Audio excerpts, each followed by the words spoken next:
Sketchbooks are really important for your interview at UCA. They have to be a real reflection of who you are as an artist and what you're interested in. I'd say take out any blank pages because they don't add anything, and if you need to reconfigure it, that's fine, but it has to be a real reflection of what you want to do and what you can talk about in your interview, because if you're getting a portfolio ready, you've got to try and show what you can do, everything, but at the same time not absolutely everything. You've got to have a sort of direction to it, almost like a narrative. So when you have it in like a folder, it starts and tells a story as you flip through it, kind of. And also what's good is to have kind of good stuff at the start and at the end, because if you get called for an interview, you can start talking in the middle, you can just fade out a bit, and then finish on a high note. You know, start on a high note and finish. And presentations are important.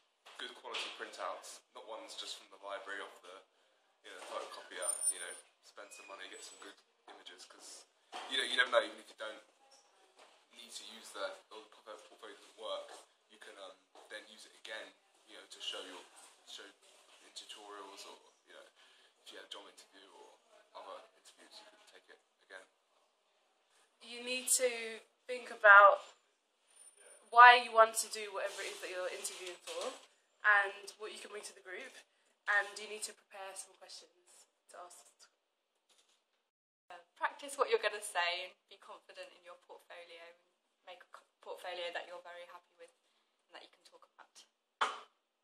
Always talk about a piece of work that you think is successful and why, and then talk about a piece of work that you don't think is successful and why.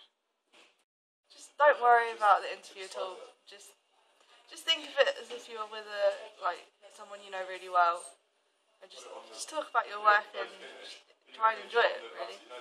Okay, so I was at a foundation for before my degree, so that was a real help for me.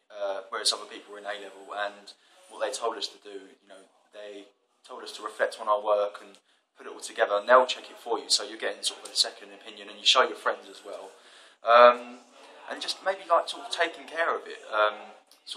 Even scrap bits of paper that you've drawn on, keep them clean, rub all the finger marks off, and take care of everything, because everything counts in the interview. I think it's just important to make sure that you present it nicely, because it shows that you care about your work, and it's not going to look impressive if you have not straight lines and it's just quickly stuck down and not mounted nicely. And I think it's also a good idea to show some of the process and the thought behind maybe a particular final piece that maybe is the most important, or you found was the most successful.